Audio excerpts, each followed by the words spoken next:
every business needs a crisis plan. And, you know, as an example here is the slide, and this brings back horrible memories. I can't stand masks. And so, so this just, this picture was a horrible reminder of what we went through as a country and around the world and in during COVID. But poor, I felt so bad for this for the entrepreneurs who got devastated by the COVID lockdowns. And restaurants and gyms were two of the most hardest hit.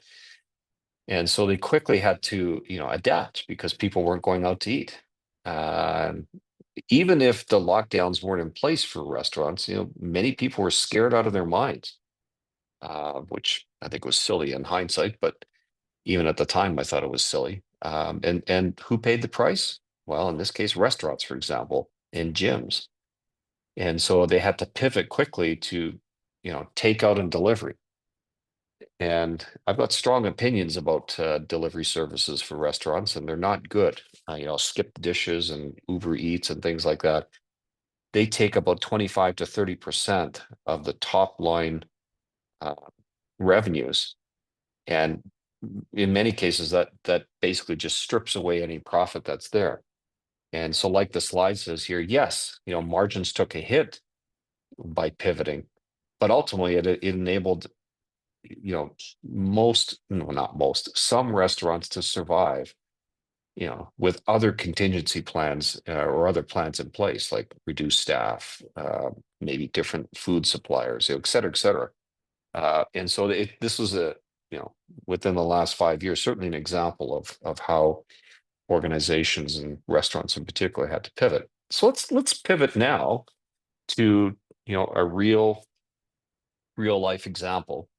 As the slide indicates here for Canada, it was announced on February 1st or effective February 1st, that Donald Trump, Donald Trump's administration would impose a 25% tariff on all imports from Canada with reduced 10% tariff on Canadian energy resources. And that was quickly uh, justified, apparently, by the US administration as measures to address illegal immigration and the influx of illicit drugs, including fentanyl. Well, I mean, if you believe that that's the justification, and there's a legal reason why they're doing that, which I won't get into that. But if you think overall that that's the justification, well, I've got a couple bridges for sale for you.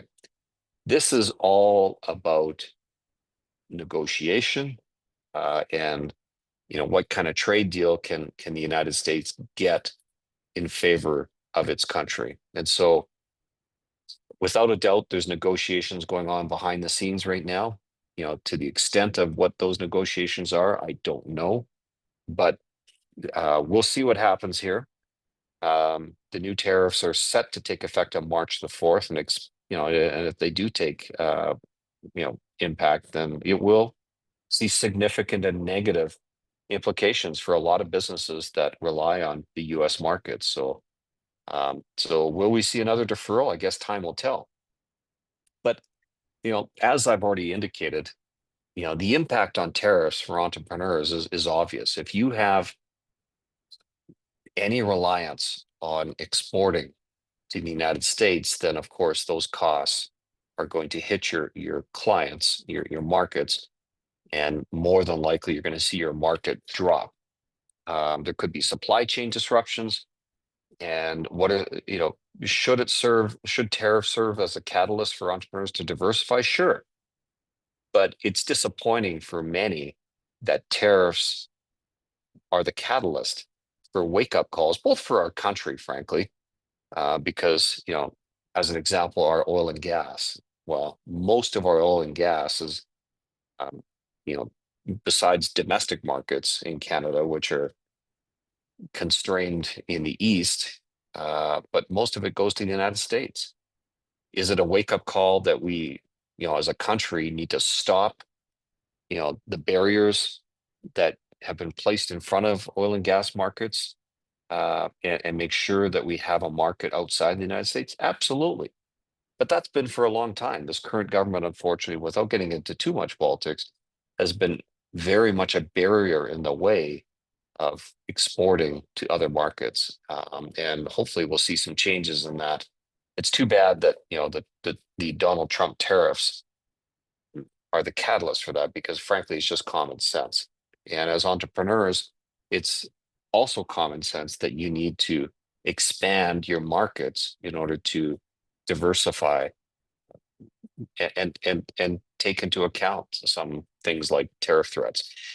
If you do have the ability to explore alternative markets, no, not all entrepreneurs have that ability. If you're a gym, for example, or a restaurant, well, you're not going to export your food to the or your fitness services to these markets. And so, these alternatives, to expand to the European Union or Asia Pacific or Latin America, these are for a niche group of entrepreneurs and industries. But if you do have that ability, then certainly seek to do that. Enhancing domestic competitiveness, of course. Again, if you rely on the United States markets, then you really do need to look at innovating and value adding to justify premium pricing. Whether or not your clients in the United States will buy that, who knows? Can you somehow cost optimize in order to reduce your price, well, and make it less expensive for your purchasers in the United States? Well, maybe if you can, great. But again, I query it, should you have done that before?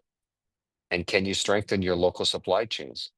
So I think the issue here is to really look at turning these threats into opportunities. Can you reframe the problem? Because within every crisis, there's usually an opportunity. Um, Not always, obviously, but there is in many cases. So the entrepreneurs who ask, what do the people need now that they didn't need before, are usually the ones that come out ahead. There's no question that a lot of competitors will panic. How can you capitalize on mistakes, on their mistakes? Companies that operate with a long-term vision rather than reacting impulsively during, crises like tariff threats, for example, will find themselves in stronger positions when markets stabilize, which they inevitably will. Uh, and it's not a straight line or a non-bumpy road on the entrepreneurship journey. It's very much bumpy along the way, but you can generally draw lines through those bumps. And as long as you've got that straight line, uh, trajectory, then great. I had this very conversation with a significant new client of mine, and they have a manufacturing operation in Western Canada. And to their credit, they had been expanding their markets into the United States for some time. And now today, their market is probably about half and half United States and half Canada. But their growth is clearly in the United States, and it has been for quite some time because they've exhausted a lot of their domestic, Canadian domestic opportunities. And so one of the reasons we had a meeting and they want to pick my brain is, hey, Kim, we think that our future growth is clearly the United States. And if you look at our sales in the United States, here's what it is. And so are we going to kill two birds with one stone if we try to transition a lot of our operations from Canada to the United States? And the short answer is yes, you will. There's significant by doing that, and if you can build the products that this particular client does in the United States, well, there's no tariffs. And frankly, if you can build up profits in the United States and have it taxed in the United States, it's usually going to be a lot cheaper than Canada. And so when you walk through those things, both tariff protection and business transition to the United States as opposed to Canada, that was a great example recently of dealing with these threats and using it as an opportunity to ultimately kill two birds with one stone. Well, actually, three birds with one stone in this case. Capitalize on their growth opportunities, which is all going to be in the United States for the most part. Two, eliminate tariff threats. And three, take advantage of the better tax system. But when you stand back and look at that, that was a great opportunity. And now this particular client is certainly um, working on this particular thing right now. It's not completely done, but it's being worked on. When you think about it as a country, Canada, is that a good thing? Yeah, this particular client is certainly uh, taking advantage of the situation and the threats, and good on them. But as a country, do we want to see operations and staff move to the United States? No, we don't, which is a conversation for another time. But suffice it to say that when the solution for a lot of clients, a lot of entrepreneurs will be for tariff threats will be to try to shift operations to the States, that's not a good thing for the country. And so what we really need is good leadership at the helm of our government to try to ensure that entrepreneurs are protected and that we preserve our Canadian businesses and ultimately preserve jobs. And so, story for another day, but that is something certainly to consider.